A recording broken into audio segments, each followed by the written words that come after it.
We are Texas Transparency Project, where transparency perpetuates accountability.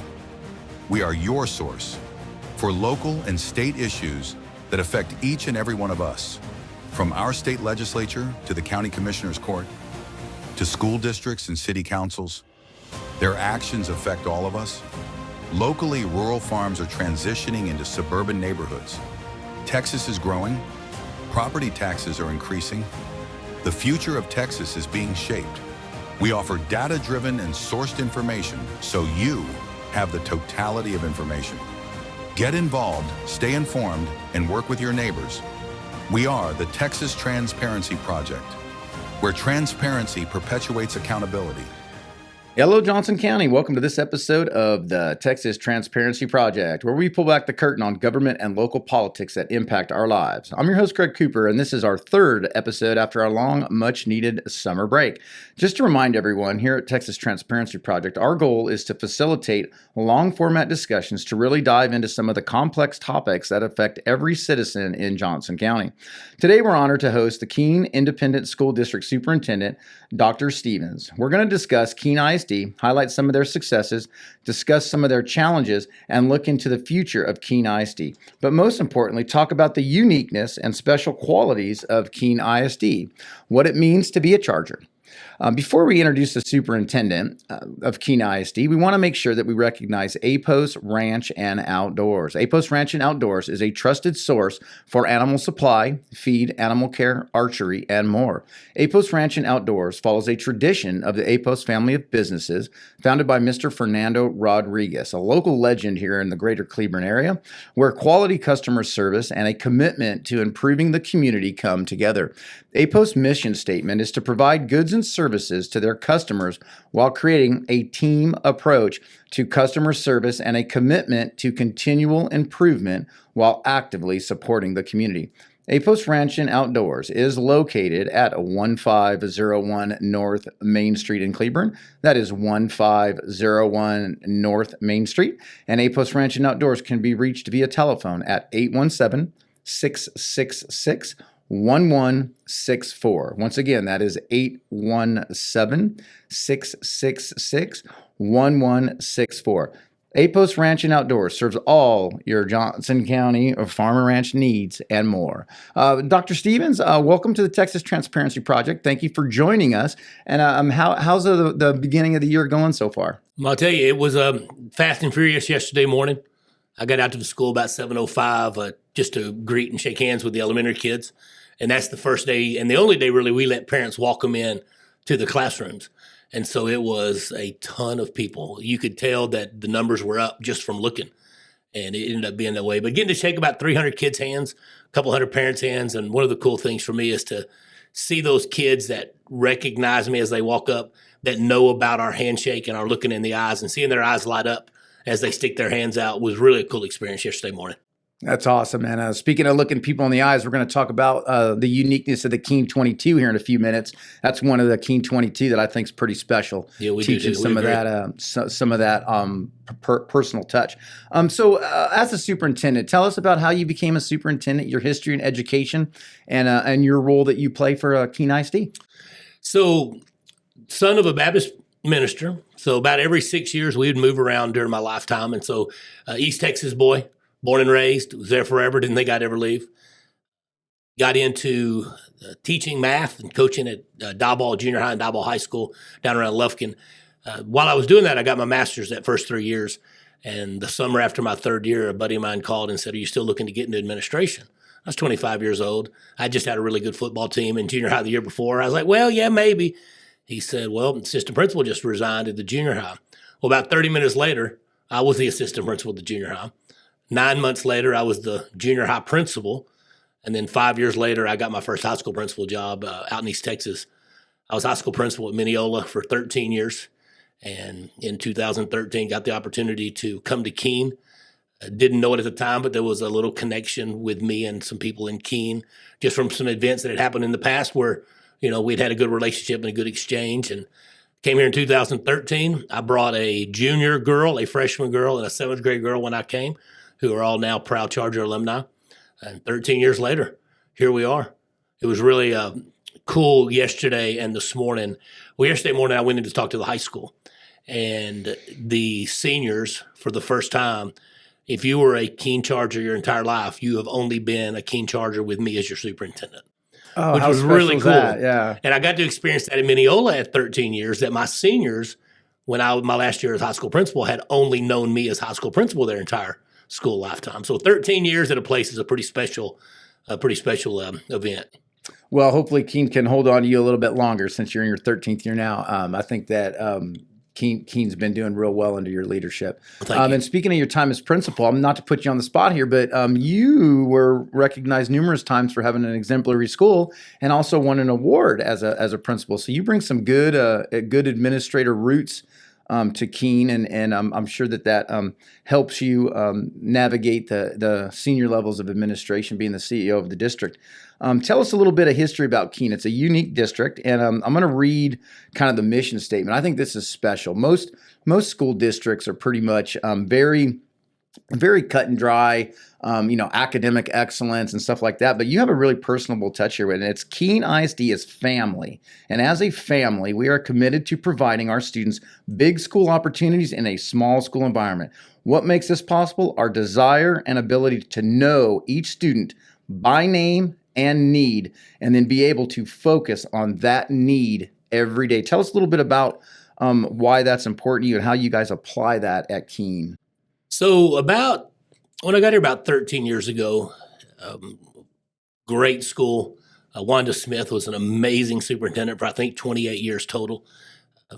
The school district is in a town that has been traditionally heavily influenced by the Adventist Church.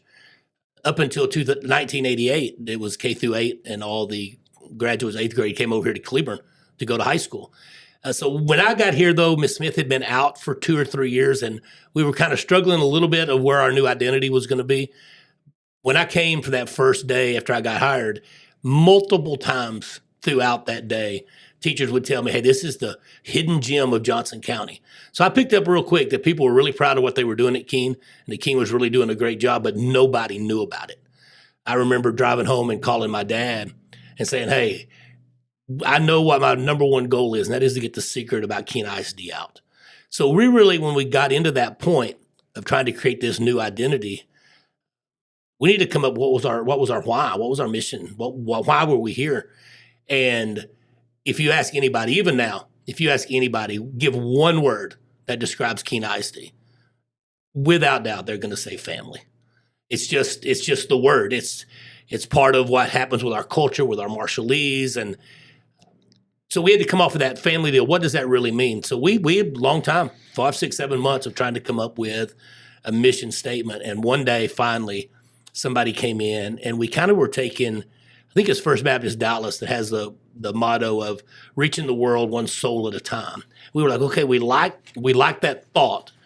And we came up with every child, every need, every day. And I'm telling you, the second that was spoken, everybody in the room was like, yeah, that's us. And what that really means to us is that we are big school opportunities in a small school environment. And what that gives us is the ability to know every kid by name and need. And what we mean by that is not that we meet every little need of every kid, because we also want our kids to have some grit. We want them to be able to pull themselves up by the bootstraps when things don't go right and actually figure out and solve problems. We want to be problem solvers. But what we mean is that we want to be the kind that we know their mom and dad. We know when grandpa's in the hospital.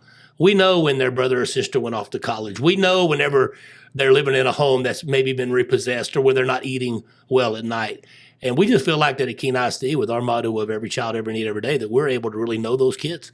When they come to school, they're not just a number. They're our kid. They're Johnny. They're Jill. They're Sue. They're, So. Well, and ironically, you bring up and you focus on the family so much. I'm involved with local politics, and there's always positives like this, and then there's always some negatives in local politics. And there's a lot of individuals I know that have transferred into Keene, some teachers and some parents that are absolutely super, super happy with the way that district runs compared to their previous ISDs. And I think that that's a testament to how you guys are leading it in Keene ISD. And one of the things that as I researched your ISD, that I thought was really cool is what you guys call the Keene 22, and these are basically. And in today's world, what seems like common sense, but common sense sometimes gets thrown out the windows. And the fact that you guys are focusing on some just common sense, personable things is pretty cool. Some of the highlights: make eye contact, congratulate the winner, do not brag if you win, do not show anger if you lose. When adults do something nice for you, acknowledge it and shake their hand as you thank them. Hopefully it's a firm handshake you guys teach. Exactly. And respect other students' comments, opinions, and ideas. When meeting new people, shake hands and introduce yourselves again. What seems like common sense, but is often missed today. Tell us a little bit about the Keene 22, why that's important, and how integral of a part that is in Keene ISD. Well, let me take a step back and answer a little bit of a question you asked a while ago. One of the things that I have been able to hopefully be successful for the last 34 years is creating culture. So many people go to work in a culture that is not conducive to what they want. They go to work for a paycheck. They go to work because it's a job. And I've always tried to create a culture where people want to be. I've always thought that if a kid wants to be at school, the teacher wants to be at school, learning is going to happen. And so back in those days of state accountability when I was at the high school and the junior high, a lot of that came just from making the culture better. Just simply making a kid want to be there and make a teacher want to be there to teach that kid.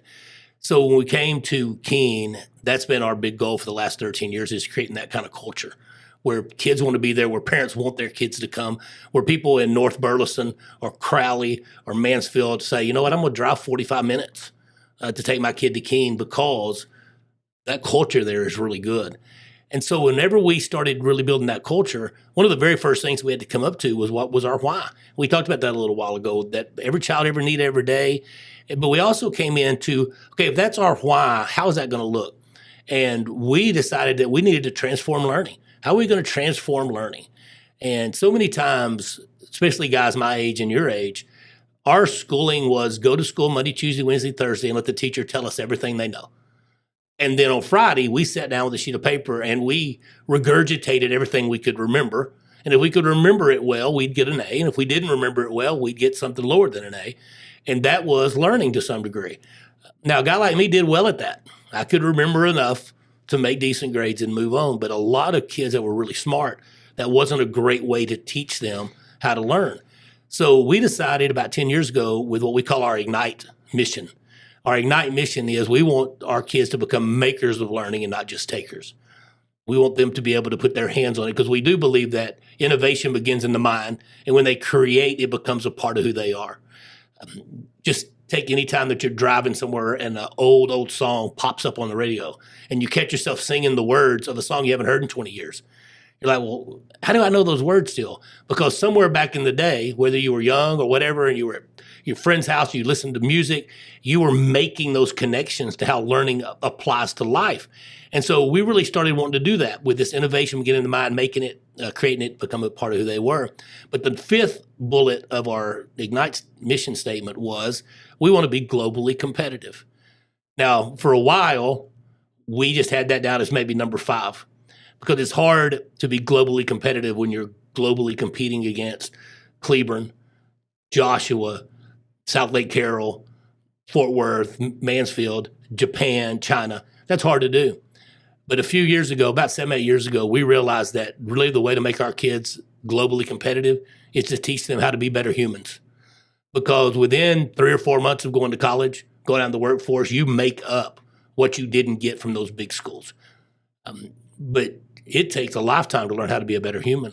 And so our Keene 22 really came in to be a soft skill. And it was designed so that when our kids go out for a job interview or they go out for a college scholarship interview or they go out looking for a spouse or they're working for their employer, that whenever they run into them and they look you in the eye and they shake your hand and they're able to talk to you and say, hey, my name is Ricky Stevens, I work at Keene ISD, the people on the other end of that handshake, they're like, yeah, this kid may get that scholarship. I may hire this guy for that job. I may, go out with that person. I may work for that person. And so it has become the backbone of what Keene ISD is to create kids, not that are perfect. Because if you're looking for perfect kids, don't come to Keene. Because our kids aren't perfect. Our teachers aren't perfect. Our superintendent's not perfect. But what we really try to create is kids that are different. Kids that just when you see them, you're like, wow, that's just a little bit different than what I expected when I saw a kid. And so those Keene 22s are those things that we put in place. And we utilize them a lot. We utilize them. We have a house system at Keene ISD. Our cultures, we have 20% Marshallese. Now, if you're from Johnson County, that probably doesn't surprise you as much. It does other people across the state. They're from the Marshall Islands. We got 40% that are Hispanic, 40% that are white, and then under 1% that are African American or other. So inside our house system, we have 4 houses that are named according to those cultures. All our kids get sifted into them when they're in the 3rd grade, and we utilize those houses to really drive that Keene 22. So throughout the year, our teachers are giving kids points for exhibiting those good human behaviors. They see a 3rd grader hold the door open, they're liable to give that kid a house point. If at the senior level, a kid donates time at the food bank, they're liable to get house points for those kind of things.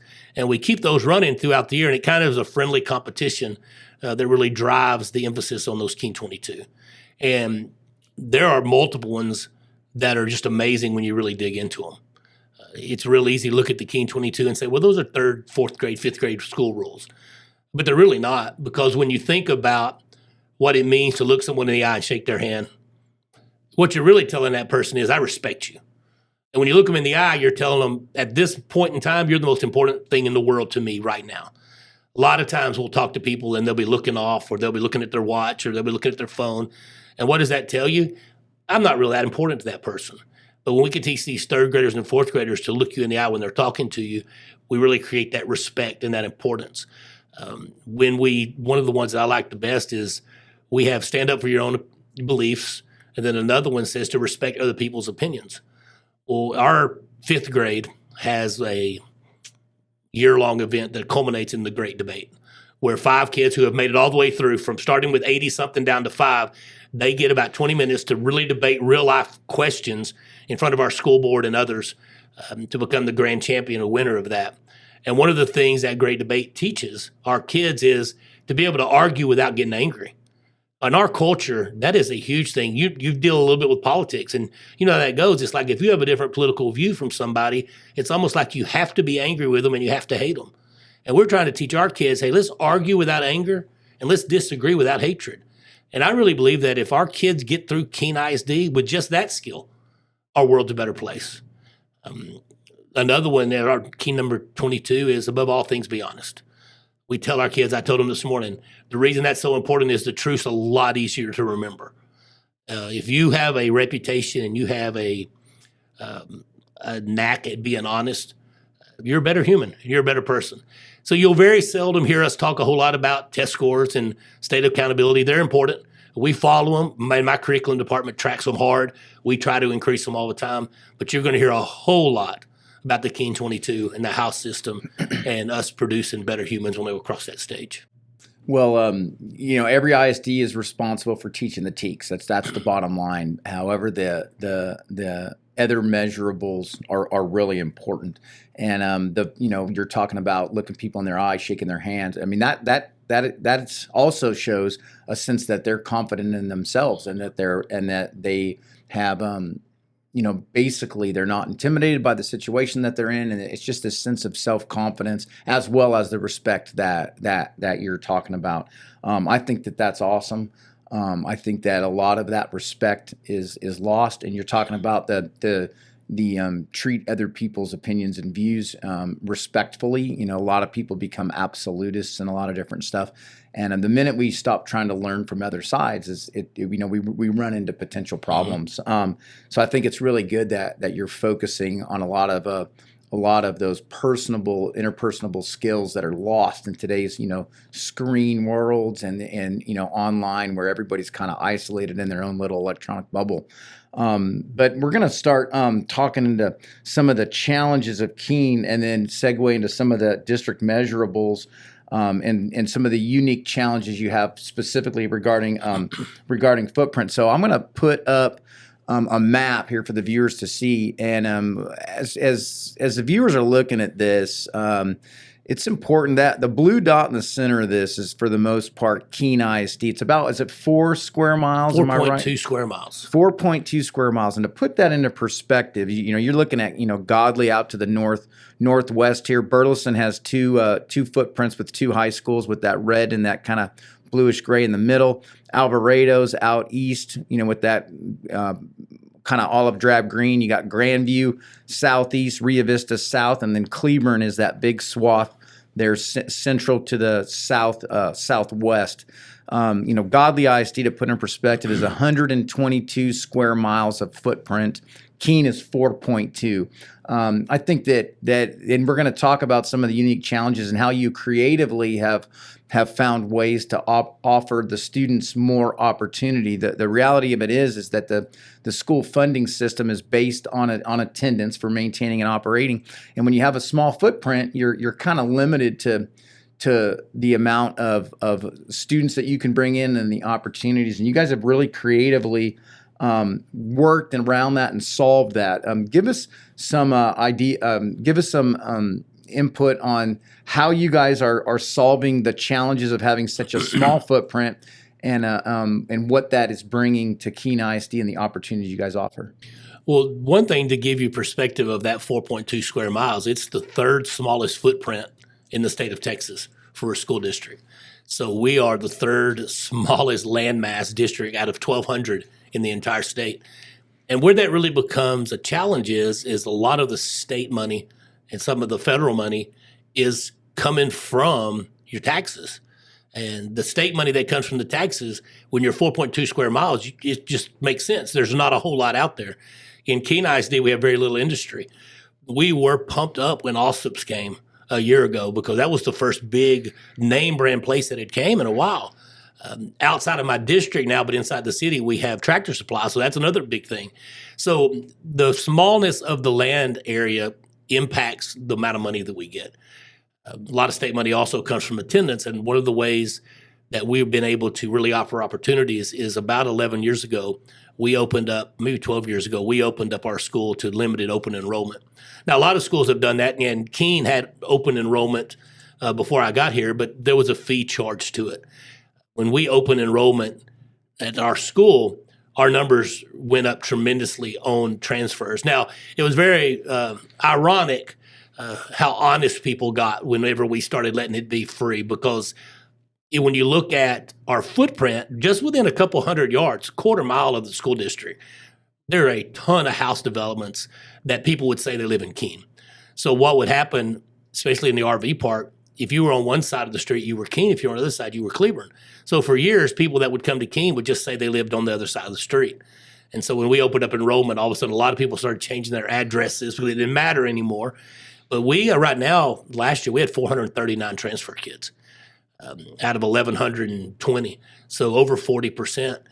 The first question that I would ask is, wow, that's a lot of kids that are just coming to Keene that aren't paying taxes in Keene ISD. But the way that state funding works is a little different than that. We've had school choice in the state of Texas for a long time when it came to interdistrict transfers. So 11 years ago, we made it where it was free. You enroll and you go through, you've got good grades, you got good attendance, no discipline, then you get in the queue to be allowed into our school system. And those 439 kids bring in a little over $4 million in state funding. The way that works, if you're in a $250,000 home and you say you live in Cleburne, that $250,000 home, you're going to pay about, give or take, $1,500 in school taxes a year. But when your kid comes to our district, we get about $10,000 a year. So kids don't just come for free. They bring a lot of money with them. And most families that transfer in are transferring in 2 or 3 kids. We've got some that have transferred in 5 or 6 kids. So real quickly, that $1,500 you might have been given to Joshua or Alvarado, you may be bringing in $40,000 or $50,000 to us. And when you start bringing in, you figure every 10 kids pays for a teacher and a para, which gives you another classroom, which allows you to lower your numbers in elementary school. It allows you to offer robotics. It allows you to offer choir, art, drama, and band.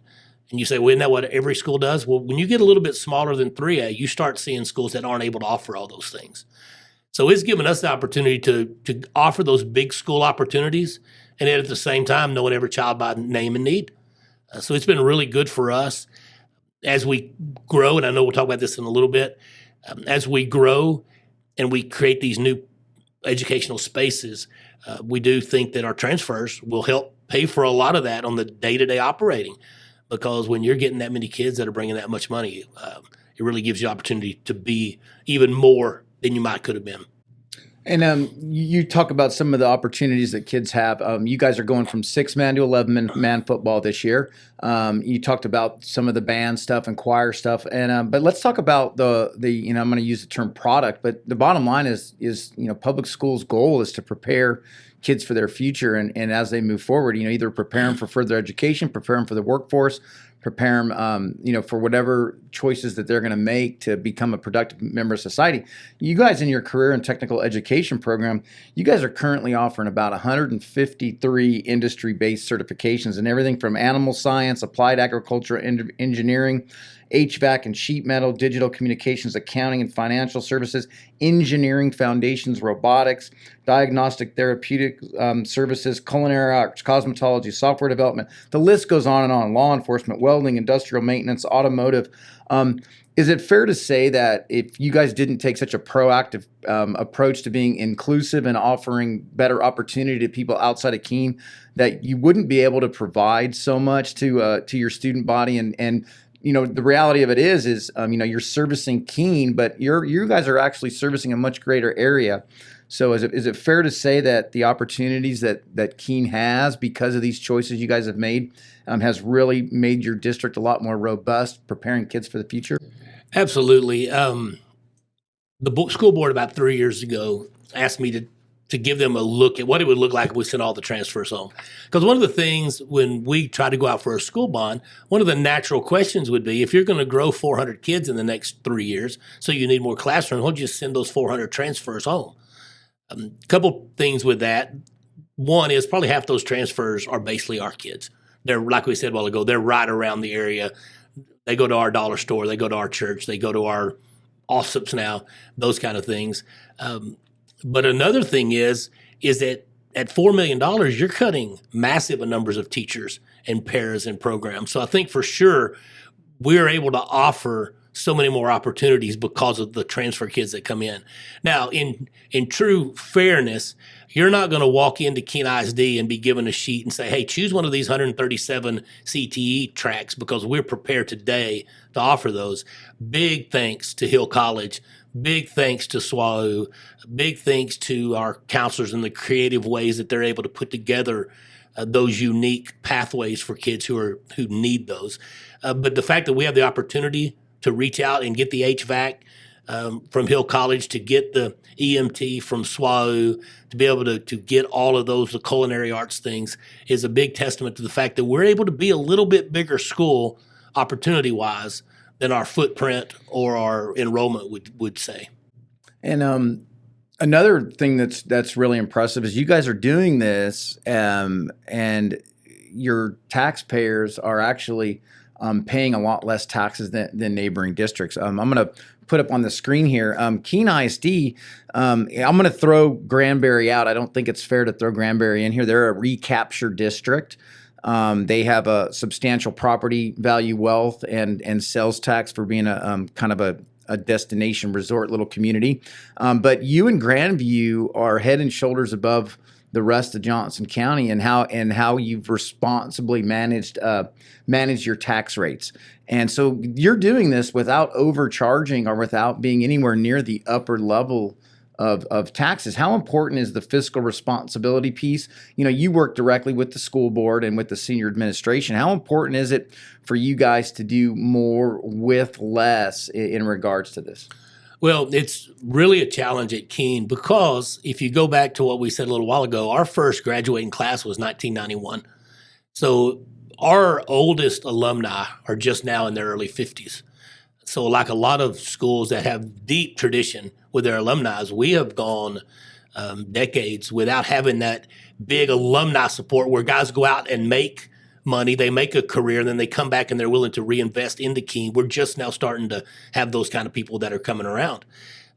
With no industry, it's hard to go out and just say, hey, I need $50,000 for XYZ, and they just give it to us. A huge shout out to our supporters. Pinnacle Bank has been tremendous over the years.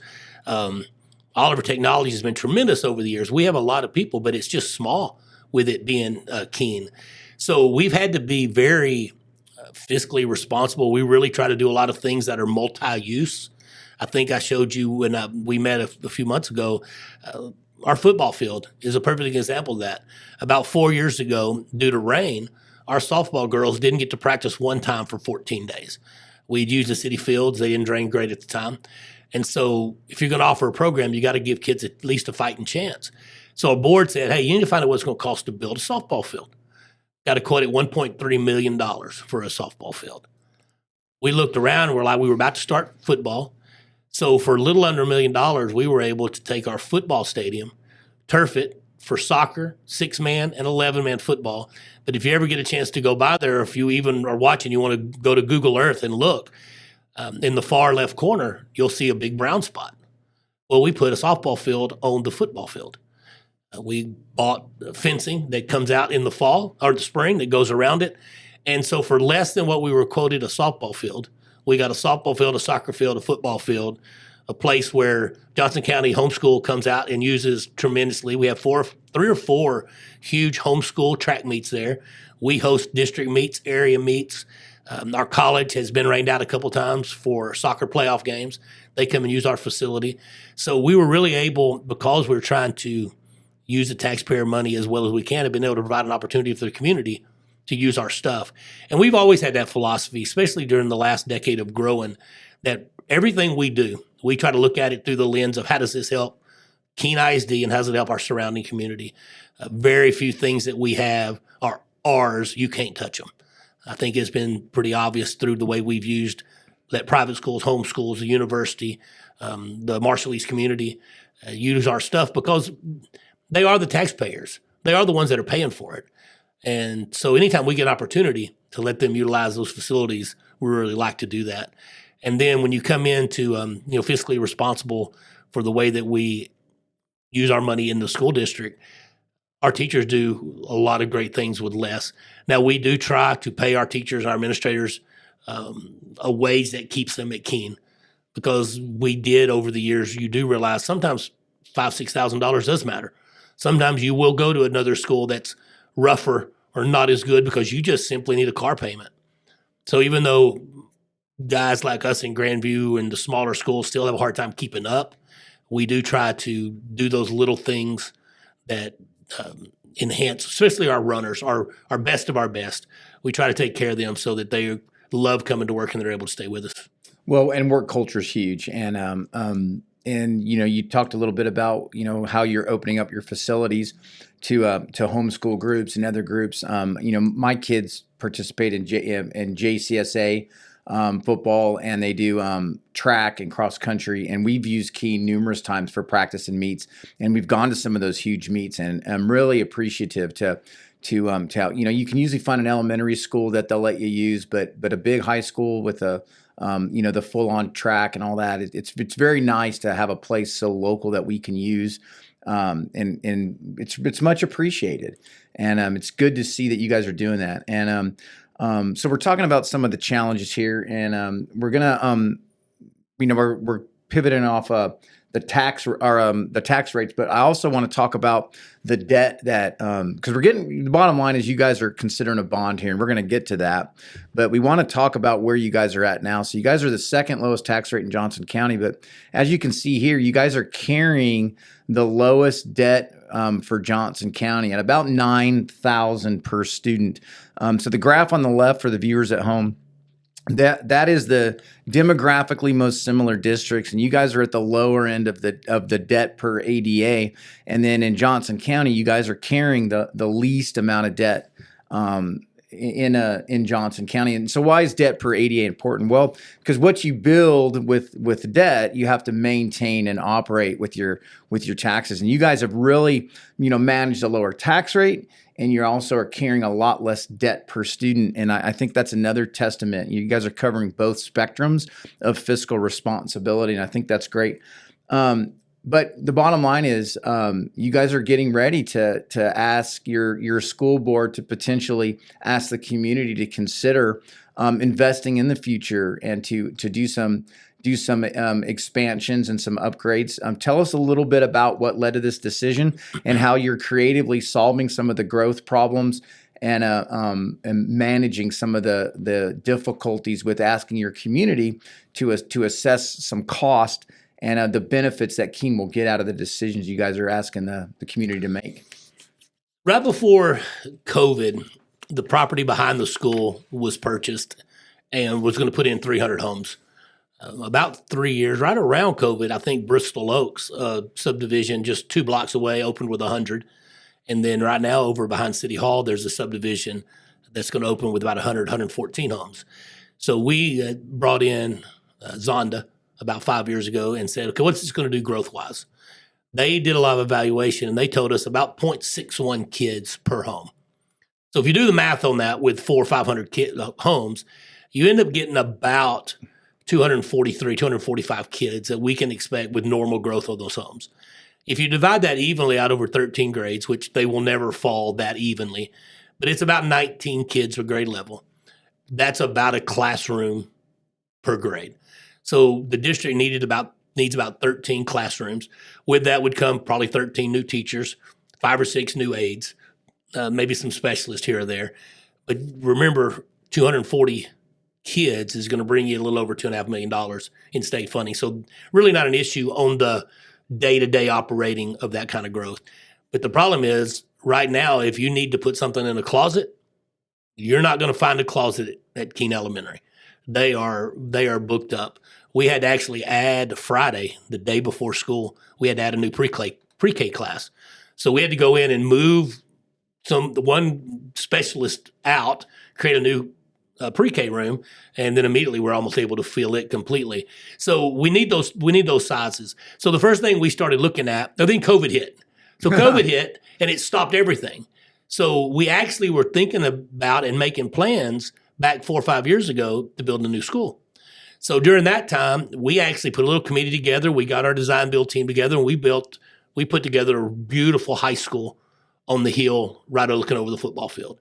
The plan at that time would have been move the high school to the new high school, move the junior high to the high school, move the 3rd through 5th to the junior high, and then you got plenty of room.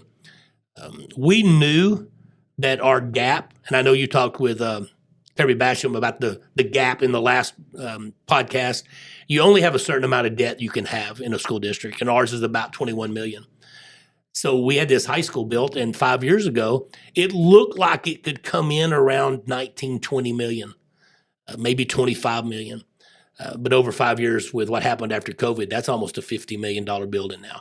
So we knew right out the bat, brand new high school, the thing that every town gets, this Taj Mahal on the hill, was not an option for us. We knew we were going to have to negotiate basically a $20 million build of some sort. So we started looking and said, okay, what can we do with that? We need to build 8 classrooms at the elementary school. We need to build 8 classrooms at the high school. How can we do that? Well, square foot building is in the mid to high 400s right now. If you just say there's a piece of ground, build a building, build a school, it's up there. So we started really looking at how could we be creative. And at the elementary school, we need those 8 classrooms, but a huge problem at the elementary is cafeteria space. The cafeteria that was built at the elementary was built for about 100 kids. And then when they doubled the size of the elementary, they doubled the size of the cafeteria. And then about 10, 11 years ago, we doubled it again. But the cafeteria was still designed to have about a 7-8 foot walk-through right at the door, and it is a bottleneck. So our kids start eating lunch at 10:15. Well, you eat lunch at 10:15 and you don't get home till 4. Your parents or grandparents don't cook till 5 or 6. There's a long break. So we knew that the cafeteria was a major problem. That if we were going to build 8 classrooms, that was going to add 140, 50 kids. We were going to be adding those 150 kids into a bad situation with the cafeteria. So we decided, well, why don't we build a new cafeteria and take the old cafeteria and turn it into classrooms? So we started talking with our builder guys on that, and come to find out, the brand new cafeteria can be built for about the same square footage as you could have built the classrooms. But renovating the elementary cafeteria into classrooms was about 40 cents on the dollar. So we decided to solve a problem and build a cafeteria and meet a need, get the 8 classrooms. So for just a little bit more money, we were able to put together that plan. One of the things about the elementary school is that cafeteria will be the storm shelter. So our elementary kids, if a tornado blows through, they're going to be able to get into that cafeteria and be safe. So then we started looking, what do we do at the high school? Well, at first we were like, we could build 8 classrooms on the hill. The problem is, and especially with all the emphasis on safety nowadays, if you put 8 classrooms separated from the high school, then you're going to have 8 classrooms, 160 kids every period, 8 periods a day, going back and forth, back and forth, back and forth. That right in itself is just a mess to try to watch and observe and keep those. If it rains, if there's bad weather.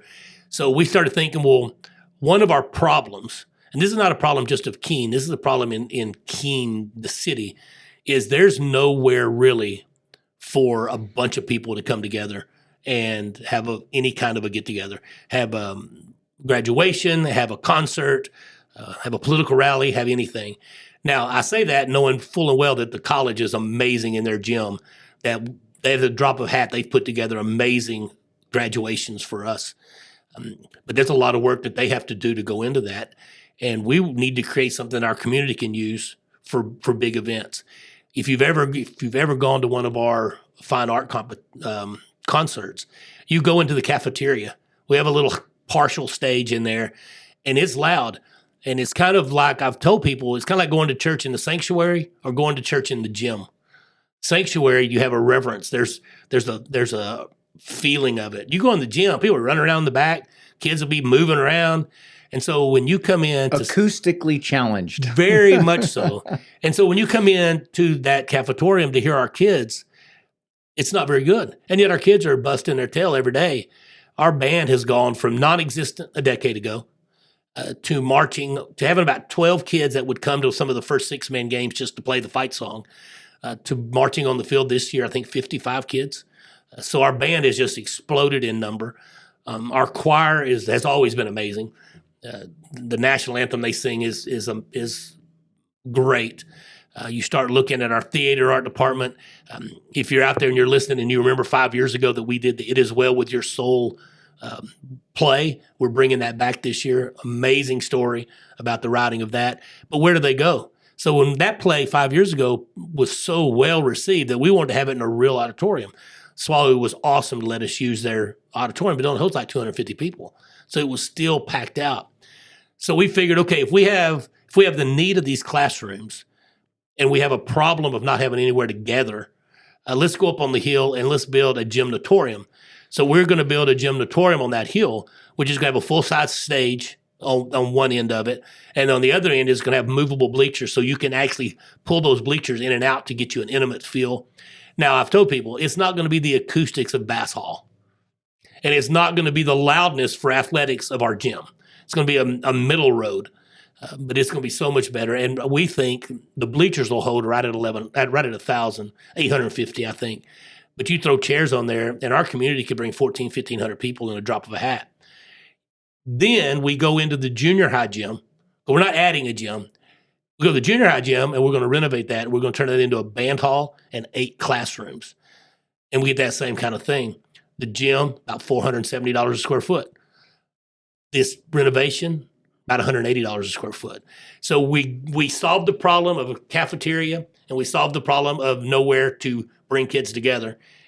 And then we meet the need of 8 classrooms at the elementary and 8 classrooms at the junior high. We think it's going to be an amazing way to do a bunch with little. That new gymnatorium will be used 8 periods a day. A lot of people don't realize that we have physical education classes that the gym doesn't sit there all day long waiting for a ball game. It is used nonstop. It'll be the opportunity for the theater arts to go out there and get ready when it's time for plays. It'll be utilized a bunch, but at the same time, we'll have that other 8 classes in the building where we can supervise them. So I think it's a really good mix of how we can meet all those needs, solve all those problems, and at the same time, be able to keep it within the gap that we have. And talking about the taxes, we have lowered our taxes 6 or 7 years out of the 12 or 13 I've been here.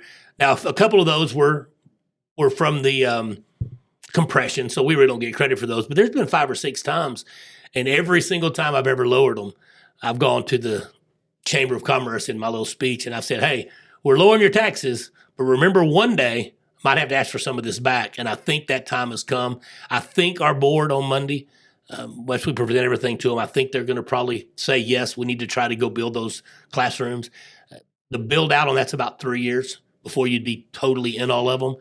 And we think the build out in these communities where these kids come in will be about 3 years.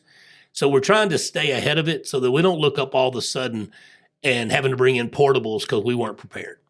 And so that's kind of where we're at on that. And we're excited about it. The here again, you're talking about potentially having to ask your your community for money. Excuse me.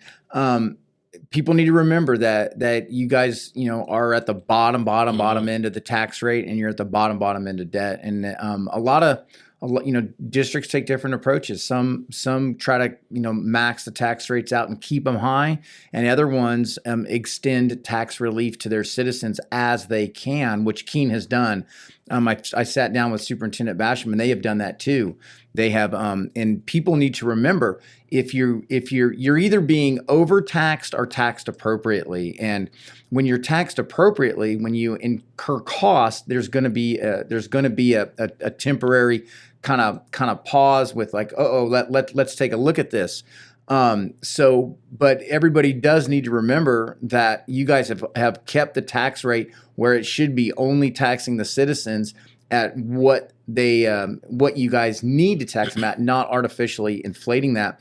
And again, the creativity in repurposing a lot of space and solving your needs, it's pretty impressive. I looked at your plans about the gyminatorium. Am I saying that correctly? I think so. I don't know if we created that word or not, but I think so. And how you can convert it. And this is basically, a lot of school districts will build a basketball arena and then they'll build a performing arts center. This is going to combine the two, the way I understand it. Right. So it's going to be true dual purpose, where most ISDs build completely separate facilities. Yours is going to be kind of this convertible concept.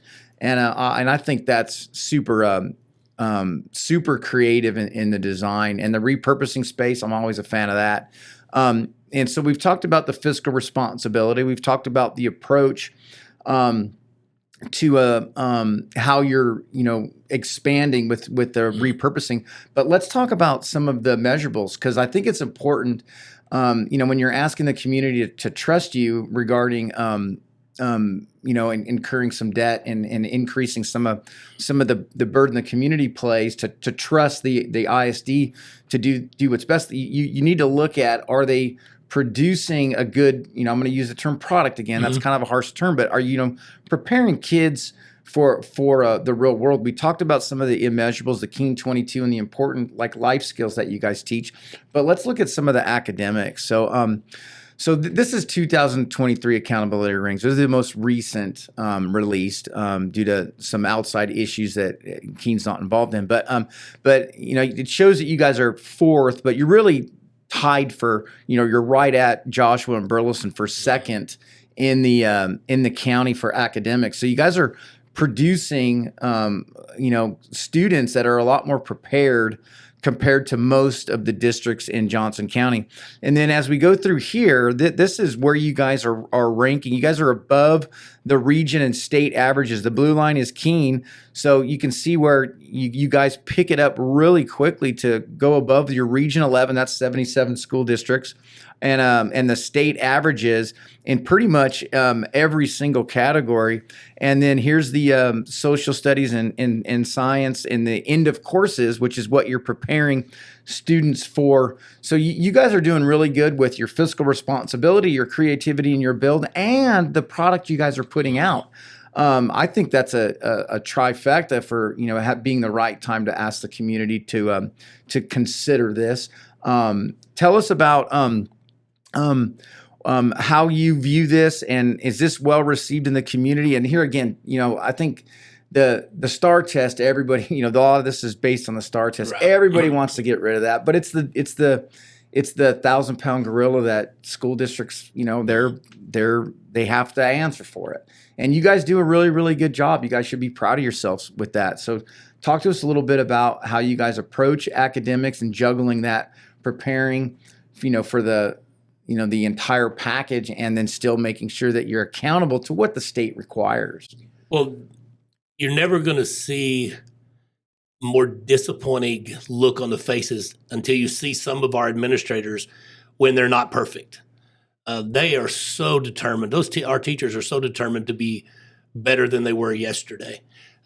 We're very pleased, very proud of the way we educate all of our kids. But there's not a one over there that says, you know what, we're there. Let's focus on something else because we're there. They do an amazing job. The pre-K through 2 is a phenomenal campus. Our administrator's been there 13 years.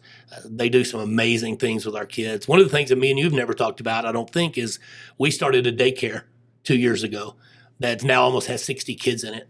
Keene ISD basically can take your child from the cradle to the stage if that's what's needed in your environment. It's not a babysitting club. They're learning stuff. I think it's going to help us down the road, even with our own kids. 8 years ago, we started what we call the Summit, 3rd through 5th grade. It's where we really get pushed into the transformative ways to learn. You go in there, our kids are engaged. We're still fighting the battle of connecting engagement with success on a test one day a year. Because you go in there, you go, wow, learning's happening, engagement's happening. And then you look and you're like, yeah, but we want to be a little bit better. We'll be a little bit better. Our junior high, the last year, has just now started really pushing into that Summit approach. I think when the new state accountability comes out, we're going to be real pleasantly surprised with the junior high number. To be honest with you, unless you really dig, you probably won't hear about it because it's probably going to be an A, but we're not going to throw a banner up and celebrate because that's not how we judge success with our kids. We're going to be super happy for it. It's kind of hypocritical to say when I'm a B, it's no big deal, but now that I'm an A, look at my banner. You know what I mean? A little hypocritical. So we fight through it. We know that when you have the demographics that we have, it's a challenge because a lot of times we'll have kids that come in 3rd, 5th grade that don't know the language at all. And so we're not only fighting the battle of getting ready for a test, we're also fighting the battle of trying to learn English. So we do a great job with reaching our kids where their need is, and hopefully we're doing it every day. But we're proud. If you look at those secondary scores, those EOCs, they're up there. Mm-hmm. Those teachers are doing a great job. We like Mr. Bastion from Grandview. We try to funnel down to that meets level more than just the approaches because we know that's really where not to try to use a pun, that's where the meat really is can those kids really meet that stuff? So that's still a challenge that we see that we need to get better at is drilling down further. One of the things that we started about 5-6 years ago, well, about 11 years ago with instructional coach, but our instructional coach at the secondary level actually teaches a classroom, and it's a model classroom. She teaches pretty much all day, and teachers are able to pop in there and see how to really work. She's a TIA master teacher, one of the best around, so that's been really good. Some stability with our new high school principal this year has let me really put the curriculum department back in place, which has been kind of down for a couple of years because both those ladies have had to run roles of high school principal and assistant principal. So we're really excited about where we're headed with that. I had a meeting yesterday with my assistant soup, who's the curriculum director, and she says, yeah, we'll be all over it this year. So we're proud, but we're nowhere near to the point of thinking that we're there.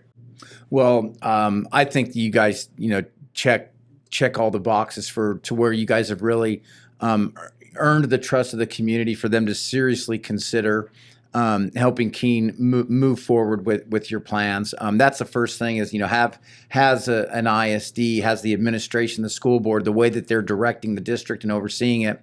And, bottom line is stewarding our most precious resources, our children. Have they earned the trust of the community and your guys' fiscal responsibility, where you guys are falling academically? I'm going to put up this map again just to remind everybody how small Keene is and comparatively, and the fact that you guys, are staying on par with a lot of these other districts and superior in a lot of ways to some of the other ones. I think that's a great testament. So tell us when you're planning on bringing this to your board, and then how that process will look from when if the board chooses to move forward with calling this bond, how it's going to look through November. Are you going to reach out to the community? Where can people go to learn about this? If they have any questions, what can they do to get the answers to those? Walk the listeners down that path so they can have all the information they need on everything great going on in Keene to help them make this decision. Well, I think one, I want to talk about what you just mentioned about trust. That's another word that I would say about Keene. Keene, the citizens of Keene, whether they be public school or whether they be private school or, with the church schools, they have trusted Keene ISD for a long time. Wanda Smith, long-term superintendent, set that up to a large degree, but our community trusts us. We cherish that, and we know that trust is very fragile. But we try to put so many things in place and be at so many events and talk so positively about Keene that we think we have that trust. But even though you trust us, sometimes it's still going to come to your pocketbook, because we're not coming out and saying on this bond that it's not going to cost you anything. It's going to cost a little bit. It's an investment. I think they said that the average home in Keene right now is $250,000. And so that $250,000 homesteaded house, it will mean about $25 a month on your taxes. We think that that's manageable, because I was fearful it was going to be way more than that when we started looking. So we're hoping that at $25 a month that people will trust us. One of the things a little while ago we talked about was we have such a diverse culture in our town, just when you look at public school, private school, homeschool. And we've always tried to say, and it goes back to us using our facilities for the better good, is if you've never stepped foot in my school and you've never sent a kid or a grandkid to my school, and you probably couldn't find the office if you had to, I still want to be your school. When somebody says, where are you from? And you say Keene, I want you still to be proud of the public school. So we've really tried really hard to build that trust and to build that kind of relationship with our people. So we're going to take to the board Monday night a proposal probably to go out for $25 million that we should be able to build these 4 facilities. If the board, and I think they will, if the board, they've been behind this thing the whole time, if the board decides to go out, then in November, we'll have the community vote. In 2010, the last time they passed a bond, I heard a rumor that it passed by 1 vote. So it's important to get out to vote if you support this election. But that'll happen. And so what I've had 4 meetings with the community. About 2 weeks ago, I set up a breakfast meeting, a lunch meeting, and a 5 o'clock pizza meeting, and had probably 15, 16 people from the community come out and just walked them through the stuff I've shown you, the drawings, the conversations, a lot of good questions, a lot of good comments. Once the board goes out, then we will have some more official meetings where I now have numbers. I didn't have those numbers 2 weeks ago. I can now say, here's what it's going to cost. Here's what it's going to cost you as a taxpayer. Here's what we're going to do if not. Because unlike a lot of bonds I've seen over the 34 years of doing this, we're not going to shut down school if our community says no to the bond. Our kids aren't going to starve. We're not going to be playing our band instruments in the rain under a tree. We're still going to have school. We just got to be more creative and different. And so those kind of meetings will happen between now and November. And then in November, the community will let us know. We definitely, and I maybe not should say this, but I know that you can really love Keene ISD, and you can love what we're doing, and you can think I'm awesome, and you can still vote no on the school bond. Because you know what I mean? This is not a vote between the good guys and bad guys. We just want to present to our community, hey, here is what we need. Here's what we think we need. And then we hope that more than one agrees with us than doesn't agree with us, and we can move forward. But if not, we'll still have a great school, and we'll still keep doing things. But we're excited about the journey. It's awesome and refreshing to hear, how you're not putting this in that, you're not playing on fear, obligation, and guilt. I think that's a kind of disingenuous way to sell some of this. If people are, if you have to rely on fear, if you have to rely on someone's obligated, or you have to rely on guilt to get people to make a decision, that's just not the best way. Looking at this, how has the district earned your trust? Do they have a right plan in place, and does it make sense and is in the best interest to move the district forward? The absolute data like that is how people should make this decision. It is a complex decision, and hopefully it works out the best for you. I can't emphasize enough how appreciative we are that you trust us enough to have this long form discussion. I think that I think more of these type of discussions are needed. A lot of the stuff that's Q&A, this really gets to dive deep down into it, and we really appreciate it. So Monday, the 18th, school board meeting at 6:30. High school library. Yeah. If people want to come out and comment on it, and then watch for Dr. Stevens here in the future to reach out. And I want to look at any of these bonds. Whether you live in Keene or not. Have they earned your trust? Are they spending your money well, and are they producing an awesome product on the back end? And do they have a plan in place that makes sense and it is something that you feel is in the best interest of your community? Those are the decisions that need to be made, and hopefully, Dr. Stevens, your community will have a great turnout for the vote. I think low turnout's always bad, as you said before, and the greater the turnout, the more bottom line is it's more representative of your community. So I want to thank you very much. Thank you. And I look forward to watching Keene and getting to some of the presentations to learn a little bit more about it than what I already know. And thank you very much. And good luck with your bond. Thank you. We are Texas Transparency Project, where transparency perpetuates accountability. We are your source for local and state issues that affect each and every one of us. From our state legislature to the county commissioner's court, to school districts and city councils, their actions affect all of us. Locally, rural farms are transitioning into suburban neighborhoods. Texas is growing, property taxes are increasing. The future of Texas is being shaped. We offer data-driven and sourced information so you have the totality of information. Get involved, stay informed, and work with your neighbors. We are the Texas Transparency Project, where transparency perpetuates accountability.